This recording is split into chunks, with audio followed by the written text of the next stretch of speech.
ইব্রাহিম আলাইহিস সালাম একাই একটা উম্মাহ ছিলেন। এটা আমরা সিরাতের আদলে দেখি যে নবী মুহাম্মদ সাল্লাল্লাহু আলাইহি ওয়াসাল্লাম, সাহাবায়ে কেরাম রাদিয়াল্লাহু আনহুম আজমাইন, তারা সকলে একসাথে মিলে একটা জাতি গঠন করেছিলেন, যে জাতিটা আস্তে আস্তে পুরো বিশ্বকে নেতৃত্ব দিয়েছে এবং সেই মক্কা থেকে শুরু করে মদিনা হয়ে পুনরায় মক্কা বিজয়ের মধ্য দিয়ে পরবর্তী প্রায় 1200 থেকে 1250 বছর এই উম্মাহ বিশ্ব শাসন করেছে। আমাদের উম্মার ডেফিনেশনটা ব্যক্তিকেন্দ্রিক নয়। আমাদের আখেরি নবী মুহাম্মদ সাল্লাল্লাহু আলাইহি ওয়াসাল্লামের উম্মার ডেফিনেশনটা অনেক ব্যাপক। উম্মাহ বলতে তো আমাদের পুরো মুসলিম উম্মাহকে বোঝানো হয়। আমরা পুনর্গঠন চাচ্ছি কোন জায়গার? পুরো মুসলিম উম্মার, নাকি শুধু বাংলাদেশের, নাকি বাংলাদেশ সহ ভারতীয় উপমহাদেশের, নাকি মধ্যপ্রাচ্যের, না পুরো বিশ্বের? এখানে উম্মা কনসেপ্টটা অনেক অনেক ডিপ, অনেক ব্যাপক, অনেক গভীর। আর সত্যি কথা বলতে পুরো উম্মার ইসলাহ, পুরো উম্মার সংশোধন এখন ব্যক্তির উপর এককভাবে ফলাফলযোগ্য নয়। এটা পুরো উম্মা কেন্দ্রিক যেহেতু ফিকির, অতএব উম্মার প্রত্যেকটা জায়গার মানুষদেরকেই এই ফিকিরটা করতে হবে। আমরা যে দৃষ্টিকোণ থেকে কথাটা বলছি সেটা হচ্ছে আমাদের অঞ্চলে উম্মতে মুহাম্মাদির পুনর্গঠনটা কিভাবে সম্ভব। আমরা এভাবে যদি কথা বলতে চিন্তা করি যে আমি বা আমরা দায়িত্ব নিয়েছি পুরো বিশ্বের উম্মার হালত পরিবর্তন করার, এটা আমাদের উপরে যোগ্যতার চেয়ে বেশি দাবি হয়ে যাবে। এটা আমাদের পক্ষে সম্ভব না। পুরো বিশ্বের উম্মার ইসলাহ, সংশোধন, পুনরুদ্ধার, পুনর্গঠন, এটা আমাদের পক্ষে মনে হয় না সম্ভব। আমাদের পক্ষে কতটুকু সম্ভব? আমরা উম্মার যে অংশ বিলং করি সেই অংশে উম্মার পুনর্গঠন কিভাবে সম্ভব? উম্মা অনেক ব্যাপক একটা শব্দ, অনেক গভীর একটা শব্দ। উম্মার মধ্যে দুটো ভাগ আছে। একটা হচ্ছে উম্মাহ তো দাওয়া এবং উম্মা ইজাবা। দাওয়া অর্থাৎ নবী সাল্লাল্লাহু আলাইহি ওয়াসাল্লাম সবাইকে দাওয়াত দিয়েছেন। এর মধ্যে কাফের, মুশরিক, মুনাফিকরাও উম্মার অন্তর্ভুক্ত। আব্দুল্লাহ বিন উবাই এবং তার অনুসারীরা কি উম্মার অন্তর্ভুক্ত নয়? ইহুদি, নাসারা, পৌত্তলিকটা কি এই উম্মতের অন্তর্ভুক্ত কিনা? তারা দাওয়ার অন্তর্ভুক্ত, বাট ইজাবার অন্তর্ভুক্ত নয়। ইজাবা কারা? যারা মুহাম্মদ সাল্লাল্লাহু আলাইহি ওয়াসাল্লাম যে দাওয়াতটা দিয়েছেন, আমরা দরুদ পড়ব সাল্লাল্লাহু আলাইহি ওয়াসাল্লাম, সেই দাওয়াতটা যারা কবুল করেছেন তারা উম্মত ইজাবা। এর মধ্যে আমরা পড়ছি। এখন উম্মত ইজাবার সংখ্যা আমাদের এখানে কোটি কোটি কোটি কোটি সারা বিশ্বে। এখন এমন একটা অবস্থা আমরা এসেছি যে পুনর্গঠনের প্রশ্ন উঠছে। তাহলে আমরা একটু খেয়াল করি যে উম্মার পুনর্গঠনটার প্রশ্নটা কেন উঠছে। এক নম্বর পর উম্মা কি, এটা তো আমরা বুঝতে পারলাম, এবং উম্মার আমরা কোন অংশ এটাও বুঝতে পারলাম। পরিপূর্ণ উম্মার ইসলাহ সংশোধন আমাদের এককভাবে একার পক্ষে সম্ভব না, এটাও বুঝলাম। তবে আমাদের আঞ্চলিকভাবে উম্মার যে অংশ, আমরা এই অংশটুকুর ইসলাহ সংশোধন, পুনর্গঠন, পুনরুজ্জীবন, এগুলো আমাদের দ্বারা সম্ভব। অ্যান্ড পরের প্রশ্ন হচ্ছে যে দ্বিতীয় শব্দটা, যে পুনর্গঠন, উম্মাকে পুনরুজ্জীবিত করা, উম্মার হারানো গৌরব ফিরিয়ে আনা, এই প্রসঙ্গটা আসছে কেন? এই প্রসঙ্গটা কেন আসছে? তার মানে আমরা নিজেরাই সংজ্ঞায়িত করে ফেলেছি যে উম্মার অবস্থা আগের মতো ভালো নাই। এটা আমরা স্বীকার করেছি এবং এটা আমরা সবাই বুঝতেও পারছি। এই কারণে আলোচনাগুলো আসছে। আলোচনাগুলো আসার প্রেক্ষাপট তৈরি হচ্ছে বা আমরা টপিকগুলো নির্ধারণ করছি যে উম্মার পুনর্গঠন প্রয়োজন, পুনরুজ্জীবন প্রয়োজন, পুনর্জাগরণ প্রয়োজন। তার মানে আমরা আগের হালতে নাই।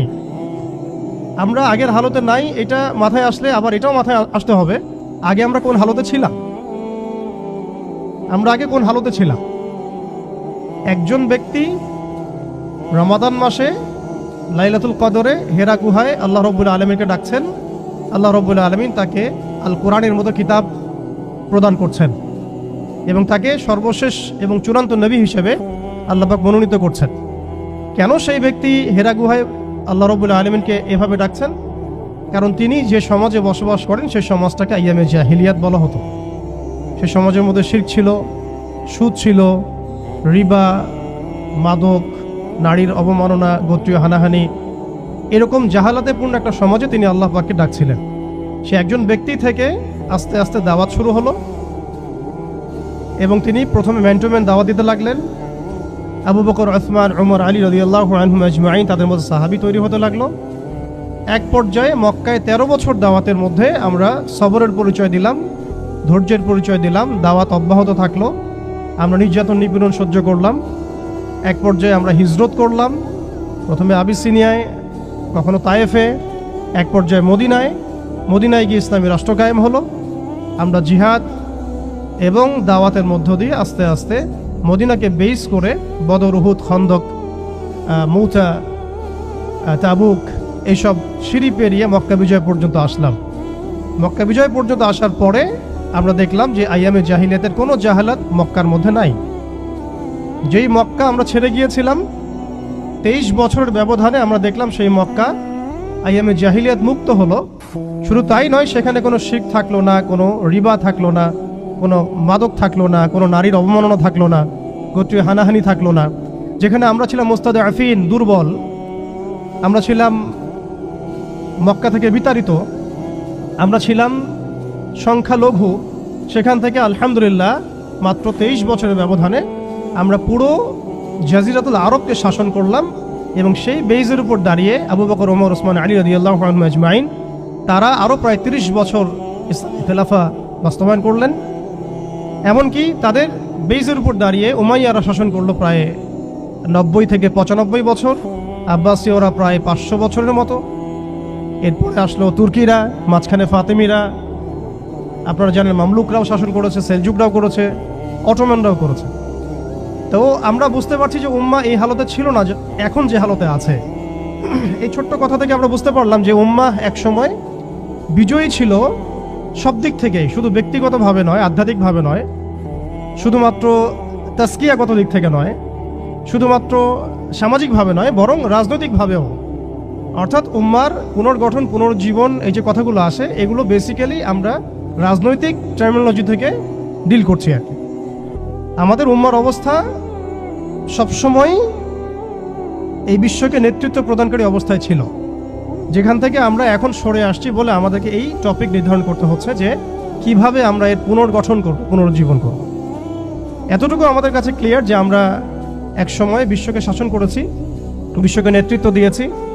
ব্যক্তি জীবন থেকে শুরু করে রাজনৈতিক জীবন পর্যন্ত আমরা আল্লাহ রাব্বুল আলামিন এবং তার রাসূলের প্রত্যেকটা বিধান মেনে চলেছিলাম বা মানার চেষ্টা করেছিলাম। আল্লাহ পাক আমাদেরকে সম্মানিত করেছিলেন। পৃথিবীর কোনো পরাশক্তি আমাদের সামনে টিকতে পারতো না, পৃথিবীর কোনো পরাশক্তি আমাদের সামনে টিকতে পারে নাই, না রোমানরা, না পার্সিয়ানরা, না এদিকের মাজুসিরা, আর না এই সাবকন্টিনেন্টের পৌত্তলিকরা, কেউই আমাদের সামনে দাঁড়াতে পারে নাই। তার মানে আমরা কয়েকটা দিক থেকে উম্মার বিজয়ে এই সময়টা পেরিয়ে এসেছি। একটা হচ্ছে আধ্যাত্মিক দিক। উম্মা এক সময় আধ্যাত্মিকভাবে এমন আলোকিত ছিল যে তাদের ইমানের সামনে কোনো কুফর টিকতে পারতো না। তারা পারিবারিকভাবে আলোকিত ছিল, তারা জ্ঞানতাত্ত্বিকভাবে আলোকিত ছিল, তারা তাসাউফের দিক থেকে আলোকিত ছিল, তারা অর্থনৈতিক দিক থেকে অনেক শক্তিশালী ছিল, সামরিক দিক থেকে তারা অনেক শক্তিশালী ছিল। জামায়াবদ্ধভাবে আমরা থাকতাম, কোনো বিভক্তি ছিল না। আমাদের মধ্যে আসসামু ওয়া তাআ ছিল, আমাদের মধ্যে আমির, মামুর, বায়াত এবং ইতাআত ছিল। আমাদের মধ্যে রাষ্ট্র ব্যবস্থা ছিল, খিলাফা স্টেট ছিল, শরিয়া আইন ছিল এবং শরিয়া বা ইমারা রাষ্ট্র ব্যবস্থা ছিল। এবং আস্তে আস্তে আমরা এই বেইজের উপর দাঁড়িয়ে পর্যন্ত জয় করেছিলাম। শুধু তাই নয়, আমরা বলতে পারি যে সিন্ধু, এদিকে সিন্ধু, ওইদিকের আফ্রিকা, আফ্রিকা থেকে সিন্ধু পর্যন্ত, ওইদিকের পশ্চিমা সভ্যতা থেকে চায়না পর্যন্ত, বলা যায় পৃথিবীর 4 ভাগের 3 ভাগ আমাদের দখলে ছিল। এই ছিল উম্মার অবস্থা। আমি বলেছিলাম টপিকটা অনেক গভীর, অনেক সময় সাপেক্ষ। আমি খুব অল্প কথায় বলার চেষ্টা করছি যে উম্মার পুনর্জাগরণ কথাটা বলতে আমরা শুধু আধ্যাত্মিক পুনর্জাগরণ বুঝি না। আধ্যাত্মিক পুনর্জাগরণ আমাদের অনেকের অনেক ভালো অবস্থা এখনও আছে, আলহামদুলিল্লাহ। আমাদের প্রচুর মসজিদ আছে, প্রচুর মাদ্রাসা আছে, প্রচুর তুল্লাব আছেন, প্রচুর ওলামায়ে কেরাম আছেন। আমাদের বুদ্ধিজীবীর অভাব নাই, সামরিক বাহিনীর অভাব নাই, কিন্তু আমাদের ইসলামিক স্টেটেরও অভাব নাই, নামকা বাস্তে যদিও অনেক কিছুই। জনসংখ্যাও প্রচুর, সম্পদও প্রচুর, খনিজ সম্পদও প্রচুর। আমাদের মা বোনদের, পর্দানসীন মা বোনদের অভাব নাই। তাহলে আমরা কোন জায়গা থেকে পুনর্জাগরণের কথাটা বলছি? আসলে আমরা পুনর্জাগরণের কথাটা বলছি সামগ্রিক অর্থে, স্পেশালি রাজনৈতিক অর্থে, সামগ্রিকভাবে কিন্তু স্পেশালি রাজনৈতিকভাবে। এখন আসেন যে কিভাবে সম্ভব এই হারানো ঐতিহ্য, গৌরব ফিরিয়ে আনা। এটাই মূল কথা। আসলে আমাদের অনেক আলোচনা, কিন্তু মূল কথা কিন্তু অল্প হবে। আসলে কিভাবে পসিবল সেই জায়গা থেকে ফিরিয়ে আসে। এখন এতক্ষণ তো বললাম আমরা কোথায় ছিলাম, এখন ওই জায়গা থেকে আমরা কোথায় আসছি এটা একটু বলি, তারপরে বুঝবো ইনশাআল্লাহ ওই জায়গা থেকে আমরা কোথায় আসছি। আসলে এখন আমি একটু আগে বললাম যে আমাদের প্রচুর মসজিদ আছে, মাদ্রাসা আছে, সব কিছু আছে, এটা সত্য। ইসলামের স্বর্ণযুগে যতগুলো ইউনিভার্সিটি ছিল না, আমাদের ঢাকা শহরে, গাজীপুরে তার চেয়ে বেশি ইউনিভার্সিটি আছে। ইসলামের স্বর্ণযুগে আমাদের জনসংখ্যা যত ছিল না, আমাদের এখন জনসংখ্যা তার চেয়ে অনেক বেশি। আমাদের মিডিয়া, প্রযুক্তি, আমাদের অস্ত্রশস্ত্র, আমাদের রাষ্ট্র, সব কিছু অনেক বেশি। কিন্তু কোন জায়গা থেকে পিছিয়ে আসছি, আমরা কোন জায়গায় আছি, এটা ডিল করতে হবে। এবং ডিলিংসটা এক্সটার্নাল অবজারভেশন দিয়ে করলে হবে না, ইন্টারনাল অবজারভেশন দিয়ে করতে হবে। খিদির আলাইহিস সালামের মতো বাহ্যিকভাবে অনেক কিছু মনে হবে, অনেক ইসলামিক দল আছে, অনেক মুসলিমদের সংখ্যা অনেক, একটু আগে বললাম মসজিদ, মাদ্রাসা সব কিছু অনেক বেশি, সবই ঠিক আছে। কিন্তু ইন্টারনালি আমাদের কিছু বিষয় দেখতে হবে। ইন্টারনালি কি নাই আমাদের মধ্যে? এক নাম্বার, ইন্টারনালি সেই রাজনৈতিক বৈশ্বিক ক্ষমতা আমাদের হাতে নাই, প্রথম কথা। এবং এটা আমাদের জন্য লজ্জা। একটা সময় ছিল যখন আমরা এগুলো সব হাসিল করেছিলাম, প্রথমে তারা আমাদের কাছ থেকে যেটা কেড়ে নিয়েছে তা হচ্ছে রাজনৈতিক ক্ষমতা। তারা আমাদের কাছ থেকে প্রথমে ব্যক্তি জীবনে ধর্মের স্বাধীনতায় হস্তক্ষেপ কেউ করেনি। কুফাররা, জায়নিস্টরা, কাফের, ফাসেক, মুশরিক, মুনাফিক, এদের যে ঐক্য জোট ছিল, তারা প্রথমে আঘাত করেছিল আমাদের খিলাফায়। তারা প্রথমে আমাদের ব্যক্তি জীবনে এসে আঘাত করেন, নামাজ পড়তে পারবা না, পর্দা করতে পারবা না, গরুর গোশত নিয়ে হাঁটতে পারবা না, দেখলেই পিটায় মেরে ফেলবো। এই জায়গায় তার আগে আঘাত করেনি আমাদেরকে। আমাদেরকে সবার আগে আঘাত করেছে রাজনৈতিক জায়গায়। আমাদের খেলাফা কনসেপ্ট তারা ভেস্তে দিয়েছে, ভেঙে দিয়েছে, বাইতুল মুকাদ্দাসকে লিবারেট করেছে। এরপরে সেই খেলাফা কনসেপ্টটাকে দূর করে দিয়ে তারা 50 থেকে 57টার মতো ক্ষুদ্র ক্ষুদ্র রাষ্ট্রে আমাদেরকে বিভক্ত করে দিয়েছে। এরপরে শুধু তাই নয়, এটা তো গেল বিভক্তি, কাঁটাতারের বেড়ার, যেটাকে আমরা নাম দিয়েছি জাতীয়তাবাদ। তারা প্রথমে আমাদের মাদ্রাসাগুলো বন্ধ করে নাই। তারা ওয়াকফ বিল দিয়ে এইভাবে আমাদের মাদ্রাসা, আমাদের মসজিদ, ভূমিগুলোকে দখল করে নাই। তারা প্রথমে আমাদের রাজনৈতিক ক্ষমতাটাকে কেড়ে নিয়েছে, খিলাফা কনসেপ্টটাকে ডিস্ট্রয় করেছে। এরপরে 57টার মতো টুকরা টুকরা রাষ্ট্রে আমাদেরকে ভাগ করেছে। এরপরের অবস্থা আরও ডেঞ্জারাস।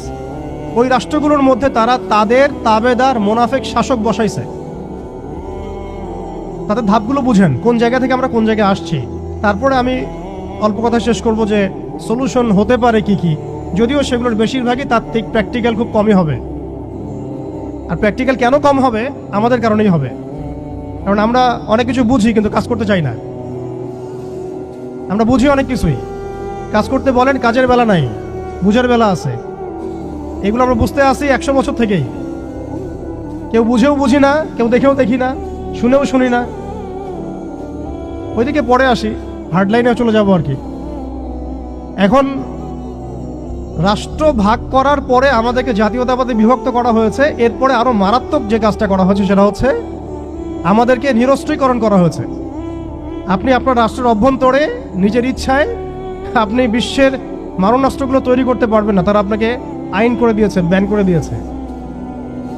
তারা আমাদের রাষ্ট্র ব্যবস্থার মধ্যে ইউনাইটেড নেশনসের মতো মুসলিমদের ইউনাইটেড মুসলিম অর্গানাইজেশনগুলোকে দমন করেছে এবং সেগুলো গঠন করতে আমাদেরকে দেয় নাই। উল্টা তারা সেগুলো করেছে ঠিকই। এরপরে তারা আমাদের রাষ্ট্র ব্যবস্থাগুলোর মধ্যে ওই মোনাফেক শাসকদেরকে বসিয়ে জনগণকে শাসন করিয়েছে।